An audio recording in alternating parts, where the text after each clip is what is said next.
Students देखो, अपन opening capital fund निकाल रहे हैं। ओपनिंग कैपिटल फंड निकालना क्यों जरूरी है? क्योंकि अपन करंट ईयर, जिस ईयर का अपन अकाउंट लिख रहे हैं, उस ईयर की बैलेंस शीट जो अपन बनाएंगे उसमें सबसे पहले अपन को लायबिलिटी साइड में ओपनिंग कैपिटल फंड चाहिएगा।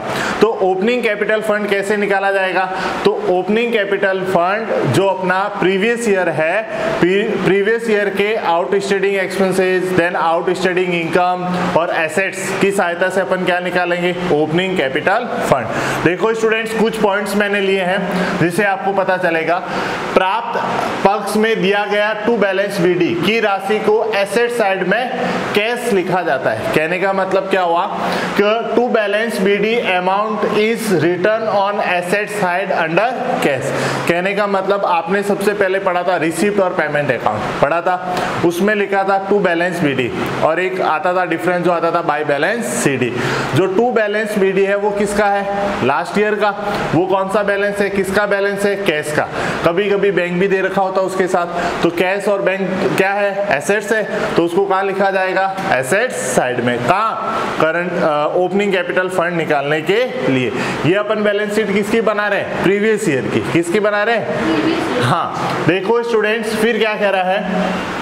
गत वर्ष यानी लास्ट ईयर की बकाया आय यानी इनकम, यानी चंदा भी हो सकता है, कोई भी हो सकती है, जरूरी नहीं है चंदा। सब्सक्रिप्शन की को संपत्ति पक्ष में यानी एसेट साइड। कोई भी इनकम अपनी आउटस्टैंडिंग रह जाए तो उसको कहाँ दिखाना है? एसेट साइड में। फिर स्टूडेंट्स में एवं बकाया वह यानी एक्सपेंसेस को लायबिलिटी साइड यानी दायित्व पक्ष में दिखाया जाता है। पिछले साल कोई भी एक्सपेंसेस आपका आउटस्टैंडिंग रह जाए तो उसको बैलेंस शीट के लायबिलिटी साइड में दिखाना है। जैसे सपोज मानो रेंट बकाया रह गया, आया समझ में?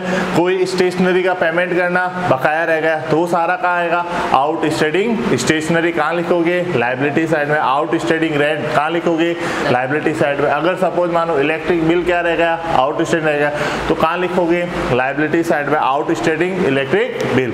फिर स्टूडेंट्स थर्ड पॉइंट क्या कह रहा है, या इसमें देखो, previous year outstanding income will be show on asset side and outstanding expenditure on liability side. फिर क्या कह रहा है? गत वर्ष की अग्रिम आय यानी चंदा। अब ऐसा भी तो होता है ना, जिस ईयर का अपन अकाउंट लिख रहे हैं उस ईयर में कोई भी ऐसे मतलब कह सकते हैं कोई भी धर्मशाला है, जैसे है ना, कोई भी ट्रस्ट जो होती है उसके मेंबर होते हैं, वो सब्सक्रिप्शन क्या करते हैं? एडवांस दे देते हैं। है तो किस साल का? इस साल का। और एडवांस मिल जाए तो कोई भी इनकम अगर अपन को एडवांस मिल जाती है तो उसको कहाँ दिखाते हैं? लायबिलिटी साइड में। एडवांस जो भी मिल जाती है ना, जैसे मैं कहूँ मेरे को फीस एडवांस मिल गई, तो अब स्टूडेंट्स कहता है सर मेरे को नहीं पढ़ना है, तो मेरे को क्या करना पड़ेगा? फीस उसने 5 महीने की एक साथ फीस जमा करवा दी, वो 1 महीने ही पढ़ता है और फिर कहता है सर मेरे को नहीं पढ़ना, मेरे को जाना है, तो मेरे को क्या करना पड़ेगा? 4 मंथ की फीस वापस रिटर्न करनी पड़ेगी। तो वो मेरे लिए क्या हुआ? एडवांस इनकम हुई। एडवांस इनकम में से कुछ पार्ट मेरे को क्या करना पड़ा? रखना पड़ा और कुछ क्या करना पड़ा? लौटाना पड़ा। तो जब भी कोई अपन को एडवांस इनकम होती है तो वो अपनी लायबिलिटीज होती है। कुछ टाइम ऐसा आ सकता है जो आपको क्या करना पड़े? रिटर्न करना पड़े, रिफंड करना पड़े। आया समझ में? और कुछ एक्सपेंसेस ऐसे होते हैं जो आने वाले टाइम से रिलेटेड है और आप उसका एडवांस ही पेमेंट कर दे, तो एक्सपेंसेस का क्या है? एक्सपेंसेस। तो उसको कहाँ दिखाया जाता है? एसेट साइड में। कहाँ दिखाओगे? एसेट साइड में। अब स्टूडेंट्स क्या कह रहा है? लायबिलिटी साइड में एवं अग्रिम व्यय यानी एडवांस एक्सपेंसेस को संपत्ति पक्ष यानी एसेट साइड में दिखाया जाता है। Previous year advance income will be show on liability side and advance expenditure on asset side. कोई भी एडवांस खर्चा अपन ने पे कर दिया है तो वो कहाँ दिखाएंगे? एसेट साइड में। किसी भी सामग्री के प्रारंभिक शेष यानी ओपनिंग स्टॉक को एसेट साइड में दिखाएंगे। जैसे सपोज मानो स्टेशनरी का ओपनिंग स्टॉक है, या अपन कह सकते हैं खेल सामग्री का ओपनिंग स्टॉक है, तो ओपनिंग स्टॉक का कहाँ दिखाया जाता है? स्टॉक एक चीज अलग होती है ना, अपन कहते हैं ना जब अपन पढ़ते हैं जो भी अपन क्या करते हैं परचेज और सेल्स करते हैं गुड्स का, जिसका ओपनिंग स्टॉक आता है तो वो कहाँ दिखाते हैं, स्टॉक। वैसे अपन सीधा क्या लिखते हैं, स्टॉक क्या लिखते हैं और उसका अमाउंट लिखते हैं, लिखते ही नहीं लिखते हैं। जैसे आपको याद हो तो ट्रेडिंग अकाउंट, P&L अकाउंट और बैलेंस शीट बनाते थे ना। तो बैलेंस शीट में जो क्लोजिंग स्टॉक होता था, करंट ईयर की बात कर रहा हूँ, क्लोजिंग स्टॉक होता था वो कहाँ दिखाते थे अपन, एसेट साइड में। आए समझ में? ये प्रीवियस ईयर की बैलेंस शीट बना रहे हैं। तो अगर किसी भी सामग्री का आपको ओपनिंग स्टॉक दे रखा है तो उसको कहाँ दिखाना है, एसेट साइड में। The opening stock of any items has to be shown on assets side। फिर क्या कह रहा है, एक या एक से अधिक वर्ष स्थायी संपत्ति यानी फिक्स एसेट्स को संपत्ति पक्ष में यानी एसेट साइड में दिखाना है। अब देखो आपको क्या होता है, करंट ईयर का जो रिसीट और पेमेंट अकाउंट दे रखा है ना, उसमें साफ साफ दिख जाएगा कि इस साल आपने कोई एसेट्स परचेज की है और आपको नीचे एडिशनल इन्फॉर्मेशन दे रखी होगी, उसमें पता चल जाएगा वो एसेट्स कहाँ पिछले साल से चली आ रही है। जैसे सपोज मानो फर्नीचर, अब इस साल रिसिप्ट और पेमेंट अकाउंट में क्या नहीं दे रखा है, फर्नीचर, पर नीचे अदर इन्फॉर्मेशन में दे रखा है कि प्रीवियस ईयर का फर्नीचर है, तो इसको अपन कहाँ दिखाएंगे, बैलेंस शीट में, ओपनिंग कैपिटल फंड निकालने के लिए। क्योंकि वो कंटिन्यू क्या हो रहा है, 1 साल 2 साल 3 साल 4 साल कंटिन्यू यूज होता रहता है ना। तो ओपनिंग कैपिटल फंड निकालने के लिए कुछ ऐसी एसेट्स होती है जो पहले अपन परचेज कर चुके होते हैं, उनको कहाँ दिखाना होता है, बैलेंस शीट में। और कुछ नहीं परचेज करेंगे ना तो सीधा अपन को पता चल जाएगा, कहाँ से पता चलेगा, रिसिप्ट और पेमेंट अकाउंट से। फिर देखो स्टूडेंट्स क्या कह रहा है, एसेट साइड में दायित्व यानी लाइबिलिटीज को दायित्व पक्ष में लाइबिलिटी साइड में दिखाया जाता है। क्या कह रहा है, 1 और more than 1 year fix assets has to be show on assets side and liabilities on liabilities side. फिर स्टूडेंट्स क्या कह रहा है, संपत्ति पक्ष का योग दायित्व पक्ष का योग है ना, किसका, एसेट साइड की टोटल कर लो, फिर लाइबिलिटी साइड की टोटल करो, यानी फिर क्या कर दो, माइनस। जो डिफरेंस आता है वो आता है प्रारंभिक पूंजी कोष यानी ओपनिंग कैपिटल फंड, जिसको चालू वर्ष के चिटे के दायित्व पक्ष में दिखाया जाता है। कहाँ दिखाया जाता है, अब अपन ने तो वो तो पिछले साल का अपने ओपनिंग कैपिटल फंड निकाला, पर करंट ईयर में क्या करेंगे, उसको जो अपन बैलेंस शीट बनाएंगे उसको कहाँ दिखाएंगे, लाइबिलिटीज साइड में, क्योंकि कैपिटल फंड है। अब आपको पता है कैपिटल फंड हमेशा क्या होता है, कैपिटल हमेशा क्या होती है, लाइबिलिटीज क्या होती है, तो उसको लाइबिलिटी साइड में दिखाते हैं।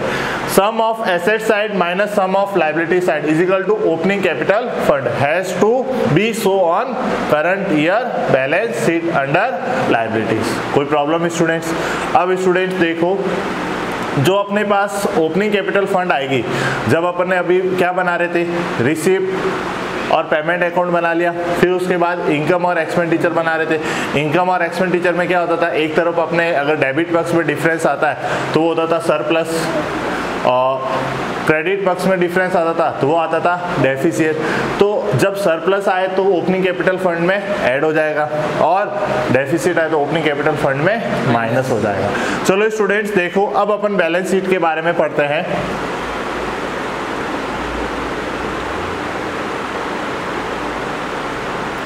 देखो अब अपन अपने करंट ईयर की बैलेंस शीट बनाएंगे। तो करंट ईयर की जो बैलेंस शीट बनाते हैं वो कैसे बना रहा है, हर चीज़ का ध्यान रखना पड़ेगा कि फिक्स एसेट्स पे डेप्रिसिएशन लगाया कि नहीं लगाया, करंट ईयर में कौन से आउटस्टैंडिंग एक्सपेंसेस रह गए, करंट ईयर में कौन सी आउटस्टैंडिंग इनकम रह गई, करंट ईयर में कौन सी एडवांस मिल गई है ना, और करंट ईयर में कौन सा आपने एक्सपेंसेस एडवांस पे कर दिया है। ये सारा कहाँ दिखाया जाता है, बैलेंस शीट में। अब देखो स्टूडेंट्स, लायबिलिटी साइड में क्या क्या आइटम्स आता है वो आपको बता देता हूँ। ओपनिंग बैलेंस से ज्ञात कैपिटल फंड, यानी अपने ओपनिंग कैपिटल फंड निकाला था ना, ओपनिंग बैलेंस शीट से ज्ञात कैपिटल फंड को दायित्व पक्ष में दिखाना है। कहाँ दिखाता है, दायित्व पक्ष में। आया समझे, जो अपने प्रीवियस ईयर की जो बनाया था ना ओपनिंग कैपिटल फंड निकाला था वो कहाँ दिखाएंगे, liability side. Opening balance sheet from capital fund has to be show on liability side. फिर क्या कह रहा है, इनकम एंड एक्सपेंडिचर अकाउंट से इनकम और एक्सपेंडिचर, आया समझ में, जो रिसिप्ट और पेमेंट अकाउंट के बाद बनता है। इनकम और एक्सपेंडिचर अकाउंट से जो सरप्लस है उसको कैपिटल फंड में ऐड करना है। अगर डेफिसिट है, क्या है डेफिसिट, तो उसको कैपिटल फंड में से लेस करना है, मतलब घटाना है। अरे घाटा हो तो घटा दो, फायदा हो तो प्लस कर दो। surplus now from the income side and expenditure account is to be add to capital fund and deficit is to be less from capital fund। तो मतलब सरप्लस हो तो ऐड करना है और डेफिसिट हो तो लेस करना है। प्राप्ति पक्ष में, प्राप्ति मतलब रिसीव्ड, आए समझ, रिसीप्ट ऑफ पेमेंट अकाउंट पढ़ते हैं ना, तो प्राप्ति पक्ष में दी गई आगामी वर्ष की आय यानी चंदा को दायित्व पक्ष में दिखाना है। कहने का मतलब क्या है, आगामी यानी आने वाला वर्ष, आने वाला वर्ष वो कहाँ दे रखा होगा, प्राप्ति पक्ष यानी रिसिप्ट साइड में आपको दे दिया जाएगा कि जैसे अभी कौन सा ईयर चल रहा है 2020 एंड 20, अभी जो 20 और 21 चल रहा है ना, और 31 को अकाउंट क्लोज हो जाएगा। तो इसमें अपन कहेंगे 21 एंड 22 की कोई भी सब्सक्रिप्शन अपन को मिलती है तो वो लाइबिलिटी साइड में दिखाएंगे, क्यों आने वाले टाइम की है तो आने वाले टाइम की जो भी लाइबिलिटीज होती है वो कहाँ दिखाता है, लाइबिलिटीज, मतलब इनकम जो होती है वो लाइबिलिटीज साइड में दिखाते हैं। क्या करें, income from the next year, from the next year given on the receipt side should be show on the liabilities side. कहाँ दिखाना है आपको, लाइबिलिटीज साइड में। प्राप्ति पक्ष में दिया गया life membership fees special donation को दायित्व पक्ष में दिखाना है। जब आपको क्या कहेंगे, प्राप्त यानी रिसीव्ड, क्योंकि एक तरह की इनकम है, लाइफ मेंबरशिप फीस, और क्या कहेंगे, स्पेशल डोनेशन, किसी उद्देश्य के लिए दिया गया हो, है ना, किसी चीज को बनाने के लिए दे रखा हो, तो वो डोनेशन कहाँ आएगा, बैलेंस शीट के लाइबिलिटी साइड में। Life membership fees special donation given on the receipt side should be show on the liability side. प्रवेश शुल्क का पूंजीकरण किया है तो उसे दायित्व पक्ष में दिखाना है। क्वेश्चन में एडिशनल इंफॉर्मेशन दे रखी होगी ना, उसमें साफ साफ दे रखा होगा कि एंट्रेंस फीस को कैपिटलाइजेशन मान रहा है। क्या मान रहा है, कैपिटलाइजेशन, पूंजीकरण कर रहा है, तो उसको अपन बैलेंस शीट की लाइबिलिटी साइड में दिखाना है। आए समझ, नहीं तो नहीं दिखाना है। इफ एंट्रेंस फीस इज क्या है, रजिस्टर्ड, है ना, या capitalisation is to be show on the liabilities side. फिर स्टूडेंट्स, अग्रिम प्राप्त आय चालू वर्ष का बकाया व्यय को दायित्व पक्ष में दिखाना है। कहने का मतलब कोई भी अपन को नेक्स्ट ईयर की एडवांस इनकम हो गई है और अपन करंट ईयर का कोई भी एक्सपेंसेस अपने क्या रह गया, आउटस्टैंडिंग, उन सबको कहाँ दिखाएंगे, बैलेंस शीट के लाइबिलिटीज। स्टूडेंट्स मेरे को ये बताओ, एडवांस इनकम हो गई है तो कभी ना कभी वापस चुकाने भी पड़ जाए, और कोई भी खर्चा बकाया रह गया तो अपन को पे नहीं किया तो कभी ना कभी अपन को पे करना ही पड़ेगा, तो वो अपनी सारी क्या है, लाइबिलिटीज, तो उसको लाइबिलिटी साइड में दिखाते हैं। Income received in advance and the outstanding expenditure for the current year will be show in the liabilities side. फिर क्या कह रहा है, वर्ष के प्रारंभ में दायित्व को वापस दायित्व पक्ष में दिखाया जाएगा। कहने का मतलब जो अपन ने ओपनिंग कैपिटल फंड निकाला था ना, उसमें जो बैलेंस शीट बनाई थी, अगर उसमें कोई लाइबिलिटीज ऐसे हैं जो स्टार्टिंग बिजनेस, जब अपन कहते हैं इस साल का स्टार्टिंग जो हुआ था उस समय उसमें लाइबिलिटीज दिखा रखी थी, वो लाइबिलिटीज वापस इसमें दिखानी है, कुछ भी चेंजेस नहीं करना। Liabilities for the beginning of the year will be show back to the liabilities side. वापस कहाँ दिखाना है, लाइबिलिटी, जो स्टार्टिंग में जो अपन को लाइबिलिटी के आपकी ये लाइबिलिटीज है जो खत्म नहीं हुई है तो उसको वापस दिखाओगे, क्या करोगे, वापस। फिर क्या कह रहा है, वसीयत से प्राप्त राशि को दायित्व पक्ष में दिखाना है। Amount received from the will has to be show in the liabilities side. देखो आगे क्या कह रहा है, गत वर्ष की कोई भी बकाया व्यय यदि अभी तक बकाया है तो इसे दायित्व पक्ष में बताया जाएगा। कहने का मतलब अब लास्ट ईयर भी आउटस्टैंडिंग एक्सपेंसेस था और अभी भी वो क्या है, आउटस्टैंडिंग चल रहा है, तो अपन भी अभी भी आउटस्टैंडिंग चल रहा है तो अभी भी अपन कहाँ दिखाएंगे, बैलेंस शीट में, क्योंकि अपन ने उसका पे नहीं किया। ऐसे क्वेश्चंस भी अपन को देखने को मिलेंगे। If any outstanding expenses of the previous year is still outstanding, then it will be show in the liabilities side। Students अब देखो अपन पढ़ते हैं कौन सी साइड, ये तो सारा पॉइंट्स किसके कौन सी साइड का था, लाइबिलिटीज। अब अपन पढ़ते हैं एसेट साइड का। तो स्टूडेंट्स देखो, एसेट साइड में अगर अपन बात करें कि कौन कौन सी चीजें आएगी, देखो क्या कह रहा है, भुगतान पक्ष में दिया गया बाय बैलेंस सीडी को संपत्ति पक्ष यानी एसेट साइड में कैश लिखकर बताया जाएगा। अब आपको पता है रिसिप्ट और पेमेंट अकाउंट बनाया था, उसमें टू बैलेंस बीडी था, और पेमेंट में क्या आता है, बाय बैलेंस सीडी आता है। वो अपना क्या है, बैलेंस सीडी मतलब सारे जो रिसीव्ड हुए, सारे जो एक्सपेंसेस पे किए, अब अपने पास इतना कैश बच गया, तो वो कैश होता है वो कहा जाता है बैलेंस शीट के एसेट्स, क्योंकि वो एसेट्स है। बैंक बैलेंस भी हो सकता है और कैश बैलेंस भी हो सकता है। Students, by balance CD given on the payment side will be start by writing cash in the assets side. चालू वर्ष की बकाया आय यानी इस साल की जो आउटस्टैंडिंग इनकम है को संपत्ति पक्ष यानी एसेट साइड में बताया जाएगा, यानी current year outstanding income will be show in asset side. जैसे अपन कहते अपने 500 मेंबर्स है, कितने हैं 500 में से 400 मेंबर्स ने तो सब्सक्रिप्शन दे दिया, अब 100 मेंबर ने अभी भी सब्सक्रिप्शन नहीं दिया, तो बकाया है। सब्सक्रिप्शन मतलब चंदा, वो अपनी क्या होती है, इनकम। वो कब देंगे, कब उनके पास अभी नहीं है तो बाद में देंगे। तो अभी करंट ईयर में जो बैलेंस शीट बना रहे हैं तो उसको कहाँ दिखाएंगे अपन, अरे एसेट साइड में। क्यों क्योंकि कभी ना कभी तो अपन को मिलेगी, ऐसा। फिर स्टूडेंट्स क्या कहला, चालू वर्ष में अग्रिम व्यय को संपत्ति पक्ष यानी एसेट साइड में। अब ऐसा एक्सपेंस है, जैसे अपन सपोज मानो कोई भी बिल्डिंग रेंट पे ले रखी है और अपन ने उसको 5 साल का रेंट एक साथ ही पे कर दिया, एग्रीमेंट हो गया भाई 5 साल रखेंगे और 5 साल का रेंट एक साथ पे कर दिया, तो ऐसे एक्सपेंसेस अपने एडवांस पे कर रखे, तो एडवांस जब भी एक्सपेंसेस पे करते तो वो तो अपनी एसेट्स बन जाती है। जब भी अपन वापस जाएंगे भाई खाली करे अब अपने नहीं चाहिए, 2 साल ही रहे, तो 3 साल का रेंट वापस अपन उससे ले लेंगे, आया समझ में। तो क्या होता है स्टूडेंट्स, देखो the current year advance expenditure will be show in the asset side. किसी भी सामग्री का अंतिम स्टॉक यानी क्लोजिंग स्टॉक जो दे रखा होता है ना, उसमें ओपनिंग कैपिटल फंड निकालने में क्या यूज आ रहा था, ओपनिंग स्टॉक, और अब करंट ईयर की बैलेंस बना रहे हैं ना तो उसमें आएगा क्लोजिंग स्टॉक। स्टूडेंट्स, किसी भी सामग्री का अंतिम स्टॉक यानी क्लोजिंग स्टॉक एसेट साइड में बताया जाएगा। Closing stock of any items has to be show on asset side.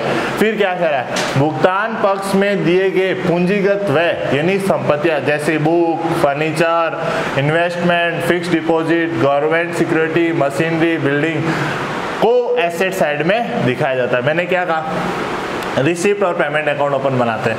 Receipt side में तो जो भी इनकम होती है और पेमेंट साइड में जो भी अपन ने पैसा गया।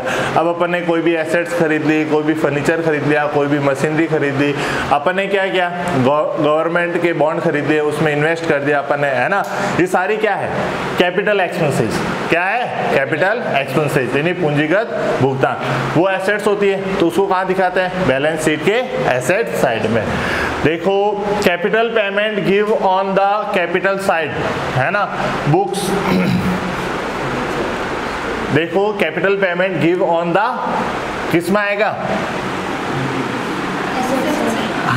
एक्सपेंडिचर साइड, रिसिप्ट और सॉरी पेमेंट साइड। कौन से साइड, हाँ, of this side books, furniture, investment. फिर क्या कह रहा है, fix deposit, government security, machinery, building is to be show on the assets side. ये अपने पास कहाँ गिवन होगी, पेमेंट साइड में। कहाँ गिवन होगी, पेमेंट साइड में।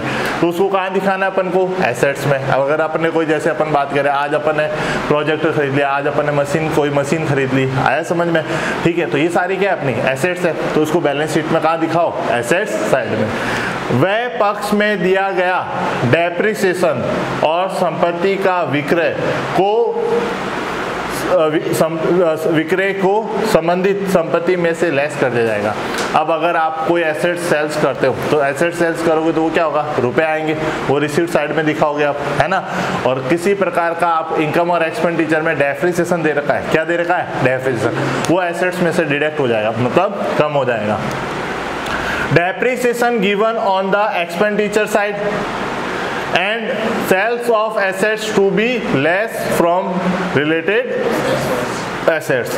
गत वर्ष की कोई भी आय अभी तक बकाया है, मतलब आने वाले टाइम नहीं, पिछले वाले टाइम में कोई भी ऐसी इनकम है ना, कहते हैं 20 ऐसे और मेंबर्स है जिनका अभी तक सब्सक्रिप्शन नहीं आया, पिछले साल भी नहीं आया, इस साल भी अभी तक नहीं आया, अब क्या पता आगे यानी तीसरे साल आ जाए। तो ऐसी इनकम भी कोई बकाया रहे तो उसको कहाँ दिखाना है, एसेट्स साइड में। गत वर्ष की कोई आय अभी तक बकाया है तो इससे संपत्ति पक्ष में बताया जाएगा। If any income of previous year is still outstanding it will be so in the assets side.